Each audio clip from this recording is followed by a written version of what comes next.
Hello everyone, welcome back to our channel Brighter Words. So today we will start your new chapter, chapter number 8, Motion. This is from science book of 9th standard. So let's start. So first of all, we discuss about what is motion. So in everyday life, we see some objects at rest and other in motion. Birds fly, birds swim, blood flow through veins and arteries and cars moves. It means जो भी चीज़ें हम देखते हैं कुछ rest में होती हैं और कुछ मोशन में होती हैं. तो जैसे हम एग्जांपल्स हैं, आप इससे वर्ड फ्लाई कर रही है, फिश स्विम कर रही है, ब्लड हमारा फ्लो कर रहा है वेन्स और आर्टरीज में, कार मूव कर रही है. क्या एग्जांपल्स हैं कि ये एग्जांपल्स हैं मोशन के. ओके, सो अगर गैलेक्सी में कोई भी चीज़ मूव कर रही है तो वो क्या कहलाएगी? मोशन. मतलब वो क्या कर रही है? मोशन कर रही है. ओके, जैसे कि आपने देखा है कि आप जब जाते हो बस में जा रहे ट्रैवल कर रहे हो तो पास के जो ट्रीज़ होते हैं वो एट रेस्ट पोजीशन में होते हैं, बट आप मूव कर रहे हो. ओके, आप ट्रैवल कर रहे हो तो बस के साथ आप भी मूव कर रहे हो, तो आपको लगता है कि वो ट्री भी आपके साथ मूव कर रहे हैं. ओके, सो ये एग्जाम्पल्स है कि कुछ चीज़ें रेस्ट में होती हैं और कुछ मूव करती हैं. Okay, so one more definition: an object may appear to be moving for one person and stationary of some others. For the passenger is in a moving bus, or roadside trees appear on the to be moving backwards. ये भी example मैंने आपको दिया, उसी का theory है कि आप एक अगर कोई ऑब्जेक्ट्स मूव कर रहा है तो वन पर्सन के लिए वो मूव कर रहा है, सेकंड के लिए क्या है? वो स्टेशनरी है. ओके, जैसे कि एग्जांपल्स था बस और पैसेंजर वाला कि आप बस में हैं और साइड जो बैकग्राउंड ट्रीज़ हैं, आपके बैकवर्ड में ट्रीज़ मूव कर रहे हैं तो आपको लगेगा कि वो भी मूव कर रहे हैं आपके साथ, बट ऐसा नहीं होता है. आप मूव कर रहे हैं ट्रीज एट रेस्ट पोजीशन पे. ओके, मोशन क्या हुआ? जैसे मैं एक नॉर्मल एग्जांपल आपको देती हूँ. आपने कोई भी चीज़ एट रेस्ट पे अगर आप उसे इंटरनल और एक्सटर्नल फोर्स अप्लाई कर रहे हैं और वो चीज़ अपनी पोजीशन चेंज कर रही है, ओके, तो वो क्या कहलाएगा? मोशन. जस्ट लाइक आप डेली यूज़ में इतने सारे काम करते हैं, ब्रश करते हैं, जो भी बहुत सारे छोटे छोटे काम है जो किसकी हेल्प से होते हैं? आपकी मोशन की हेल्प से. Okay, so one more example, one more definition: most motions are complex. Some motions are may move in a straight line, others may take a circular path, some may rotate, and a few others may vibrate. It means motions के बहुत सारे types हो सकते हैं. हर objects अपना अलग type motion करता है. जैसे कि कुछ ऑब्जेक्ट्स क्या होते हैं? स्ट्रेट लाइन में मूव करते हैं. ओके, कुछ सर्कुलर पाथ में मूव करते हैं. ओके, कुछ क्या रोटेट और वाइब्रेट में मोशन करते हैं.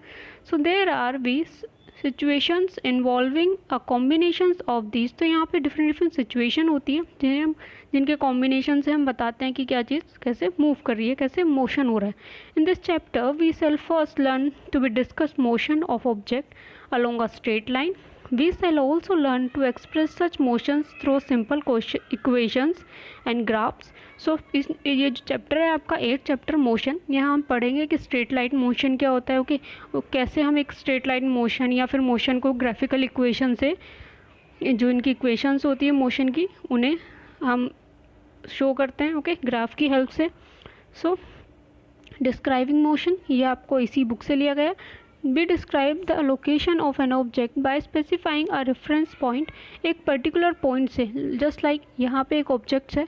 ओके, ये इसका एक पर्टिकुलर पॉइंट है. Okay, let us understand this was an example. Let us assume that a school in a place is 2 kilometers north of the railway stations. We have specified the position of the schools with respect to the railway station. In this example, the railway station is reference point. It means ये एक reference point है. ये आपने example ले लिया कि ये school है आपका, यहाँ ये रेलवे स्टेशन और यहाँ आपका एक स्कूल है, तो ये एक रेफरेंस पॉइंट लिया. यहाँ से आप मूव करके बता सकते हैं कि इस स्कूल की डायरेक्शन क्या है, पोजीशन क्या है, अगर आप इसको एक पर्टिकुलर पॉइंट मान रहे हैं.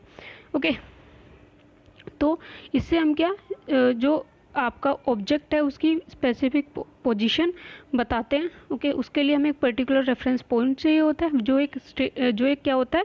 आपका स्टेशनरी होता है. Okay, so motion in physics. Motion in physics change with time of the position or orientations of a body. It means physics में आप मोशन को कैसे डिफाइन करते हैं कि किसी भी ऑब्जेक्ट्स का अगर किसी भी बॉडी का ओरिएंटेशन चेंज हो रहा है, पोजीशन चेंज हो रही है टाइम के साथ, तो that is called motion. Okay, so motion that change the orientation of a body is called rotation. जिस टाइप से ओरिएंटेशन चेंज हो रही है बॉडी की उसे हम क्या कहेंगे, rotation. So in both cases all points in the body have the same velocity and the same acceleration. जब मोशन में मोशन हो रहा है, बॉडी में मोशन हो रहा है और क्या हो रहा है, रोटेशन हो रहा है, दोनों टाइम पे जो बॉडी की वेलोसिटी है और जो क्या है एक्सेलरेशन है वो सेम रहता है. ओके. सो मैंने अभी बताया था यहाँ पे डिफरेंट टाइप ऑफ मोशन है. एग्जाम्पल के साथ हम समझते हैं. वाइब्रेशन, अगर हम किसी चीज़ को भी पकड़ के उसको वाइब्रेट करें तो वो चीज़ भी अपनी पोजीशन चेंज कर रही है. ओके, डायरेक्शन चेंज कर रही है. तो इस हिसाब से वो क्या कहलाएगा, जब वाइब्रेट हो रहा है तो वो कहलाएगा आपका vibration. Vibratory motion. Linear motion होता है कि आपका कोई ऑब्जेक्ट यहाँ है, आपने उसको फिसला के यहाँ खड़ा कर दिया तो ये एक स्ट्रेट लाइन में मूव कर रहा है, तो ये आपका क्या कहलाएगा, लीनियर मोशन. राइट. नेक्स्ट है आपका कर्विलीनियर मोशन. वो क्या, एक कर्व में अगर कोई चीज़ मूव करी आपने, जस्ट लाइक आप खड़े हैं और आपने ऐसे कर्व में 45 किसी भी एंगल पे कोई चीज़ फेंकी, थ्रो की, तो वो जो मूव कर रही है वो कर्व में मूव करेगी. ओके. तो ये क्या कहलाएगा आपका कर्विलीनियर मोशन. ओके. नेक्स्ट है आपका ऑक्सीलेटरी मोशन. ऑक्सीलेटरी जैसे कि आपकी ऑक्सीलेशन होता है, ये यहाँ से यहाँ आएगा, फिर यहाँ पोजीशन आएगी, फिर अगेन ये सेम पोजीशन पे मूव करेगा. ओके. तो ये क्या कहलाता है, ऑक्सीलेटरी मोशन. देन आपका सर्कुलर मोशन. सर्कुलर मोशन जिसमें अर्थ आपकी मूव करी है पर्टिकुलर सर्कल की फॉर्म में. राइट. नेक्स्ट है आपका रोटेटरी मोशन. रोटेटरी जो कि आपका फैन रोटेट करता है एक रोटेशन में, और मूव सर्कुलर मोशन मतलब ये एक सर्कल में मूव कर रही है. ओके. सो ये आपके कुछ एग्जांपल्स हैं मोशन के. टाइप्स भी हैं. सो मोशन. नेक्स्ट टॉपिक है आपका motion along with a straight line. एक स्ट्रेट लाइन में मोशन कैसे होता है. So the simple type of motion is the motion along a straight line. अगर जो सबसे सिंपल मोशन होता है वो क्या होता है आपका, एक स्ट्रेट लाइन मोशन होता है. Okay. We shall first learn to describe this way an example. इसको हम एक एग्जाम्पल से समझने की कोशिश करते हैं. So consider the motion of an object moving along a straight path. आप क्या कर रहे हो, एक स्ट्रेट पाथ पे एक ये ऑब्जेक्ट है, यहाँ है, उसको आपने यहाँ उसके मूव कराना है. तो ये क्या हुआ, एक हम एग्जांपल लेके समझते हैं कि आपने एक ऑब्जेक्ट को यहाँ मूव करा के एक स्ट्रेट लाइन पाथ में आप क्या करा रहे हो, उसे मूव करा रहे हो. Okay. So the object start its journey from O which is turned just like this. Okay. यहाँ से आपने एक ऑब्जेक्ट लिया, ये ओ पॉइंट से, जिसकी डायरेक्शन क्या है 0 इस टाइम, और आपने ये इसको ए पॉइंट पे पहुँचाना है. ओके. तो ए से ये सी में मूव करेगा. ओके. यहाँ से 25 किलोमीटर में ये क्या कर रहा है, मूव कर रहा है. राइट. नेक्स्ट ये बी पोजीशन मान लिया, इसकी बी पोजीशन क्या है 35. उसके बाद आपकी क्या है ए पोजीशन, जो कि क्या है 60. तो आप क्या ले रहे हैं, जो ए से सी पे जा रहा है, सी से बी पे एंड अगेन ए पे, तो ये क्या कर रहा है, एक स्ट्रेट लाइन में मूव कर रहा है. Okay. So this is called straight line motion. Just like theory पढ़ रहे हैं इसकी. So let A, B and C represent the positions of an object at different instant. At first, the object move through C to B and reach A, and then move back along the same path and reach C through B. It means यही कि ये क्या गया O से C पे, C से B and then A. Again ये back आ रहा है अपनी पोजीशन पे, तो क्या आएगा A से B, B से C एंड फिर O पॉइंट पे. ओके. तो ये आपका किस टाइप का मोशन कहला रहा है, straight line motion.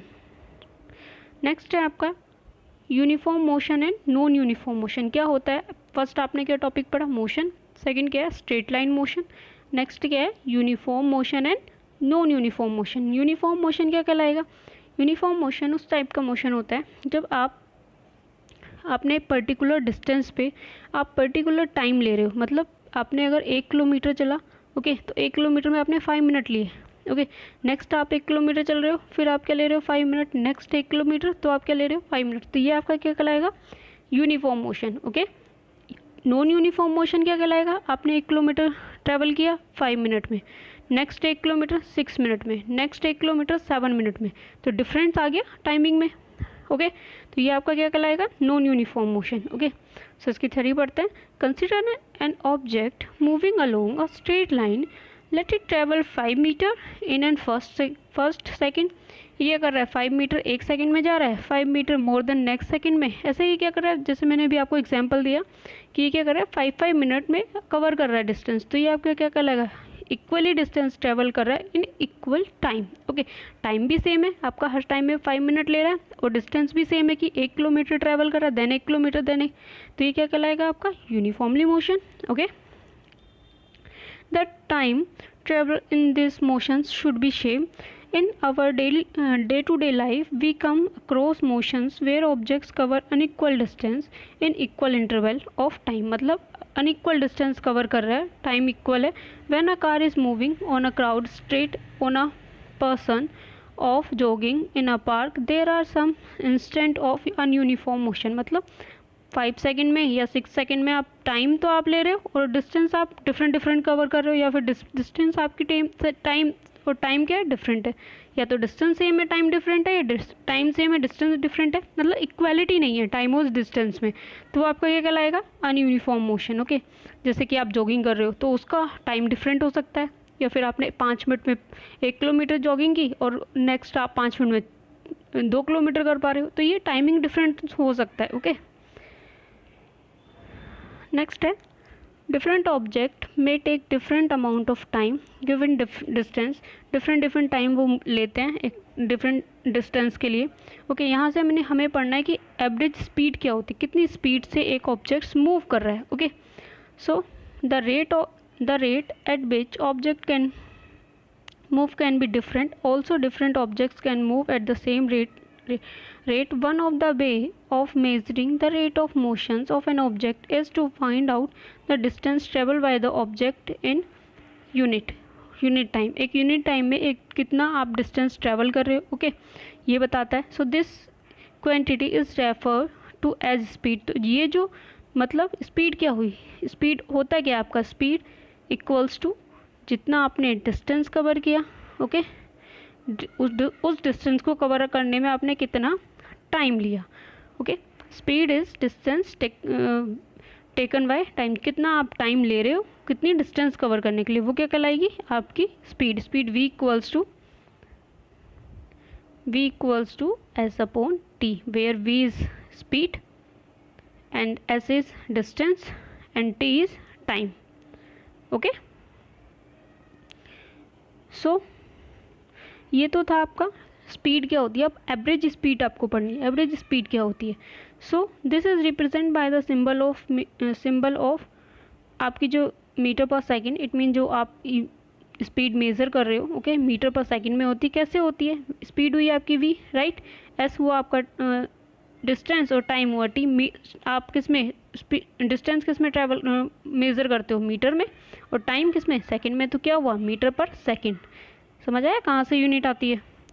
Okay, to specify the, अगर 1 मिनट, अगर आपको क्या करना है मीटर पर सेकंड में निकालना है तो आप कैसे निकालोगे मीटर पर सेकंड में। अब क्या हुआ, आपने स्पीड तो ली किलोमीटर में, राइट, जो आपकी डिस्टेंस हुई वो ली आपने किलोमीटर में, और टाइम ले रहे हो आप किस में, मिनट में, तो क्या हो जाएगा, वो गलत हो जाएगा। ओके, तो आपको क्या करना है, एक पर्टिकुलर किलोमीटर के साथ आप क्या लेते हैं, hour. Okay, kilometre per hour. Okay, ये नहीं कि आपने किलोमीटर के साथ मिनट लिया या सेकंड, उसको आपको चेंज करना पड़ेगा एक पर्टिकुलर यूनिट बनानी पड़ेगी। Okay, so to specify the speed of an object we required only its magnitude. The speed of an object need not to be constant in motion, therefore we describe the rate of motion is of object in terms to their average speed, or average speed of an object is obtained by dividing the total distance traveled by the total time taken। Okay, इसका मतलब क्या हुआ कि आपने जो भी non uniform, मतलब आपने जो यूनिफॉर्म मोशन में तो आपने स्पीड निकाल, मतलब एक पर्टिकुलर टाइम लिया और स्पीड मेंशन कर ली। ओके, नॉन यूनिफॉर्म मोशन में क्या आपकी डिस्टेंस और टाइम चेंज हो रहा है, तो उसके अकॉर्डिंग आपने क्या, सबसे पहले आप मेज़र करोगे टोटल डिस्टेंस, कितनी वो कोई भी ऑब्जेक्ट मूव करने के लिए यहाँ से यहाँ पोजीशन चेंज करने के लिए कितनी डिस्टेंस कवर कर रहा है, उस डिस्टेंस को कवर टोटल ऐड करोगे। आफ्टर दैट जो भी वो टोटल टाइम ले रहा है उसको ऐड करोगे, तो वहाँ से जब आप कैलकुलेट करके निकालोगे तो वहाँ से क्या आएगा, आपकी एवरेज स्पीड। ओके, तो ये क्या कहलाती है, आपकी average speed is equals to total distance travelled divided by total time taken. Okay, so यहाँ पे एक एग्जाम्पल है according to this theory average speed. So example is an object travels 16 minutes in 4 seconds, okay, and then another 16 minutes in 2 seconds. What is the average speed of an object? अब आप देखिए यहाँ पे अब ये 16 minute चल रहा है, कितना टाइम कितनी डिस्टेंस कवर कर रहा है 4 सेकंड की। यहाँ 16 मिनट चल रहा है, कितनी डिस्टेंस कवर कर रहा है 2 सेकंड की, यानी हमें डिस्टेंस दी हुई है और 2 ही क्या दिए हुए हैं हमारे टाइम, जो हमारा टाइम है वो दिया हुआ है, ओके। तो हमें टोटल स्पीड निकालना है, ओके। सो टोटल स्पीड अगर हमें निकालना है तो उसके लिए हमें क्या चाहिए, total distance divided by total time. So total distance कहाँ से निकालोगे, एक दिए 4, एक दिए 16 मीटर, दूसरी है 16 मीटर, ये यहाँ से ऐड करके क्या आ जाएगी 32 मीटर टोटल डिस्टेंस आ जाएगी, right. Now time 4 second and 2 second, तो क्या आ जाएगा 4 सेकेंड आपका टाइम और 2 सेकेंड टोटल कितना हो जाएगा 6 सेकेंड। तो अब आपका 32 टोटल आ गया है डिस्टेंस और 6 आ गया आपका टाइम। तो आप इसको डिवाइड कर दीजिए, जो भी आपका डिवाइड करके आएगा वो क्या आएगी आपकी average speed, because of average speed is equals to total distance travel divided by total time taken, okay.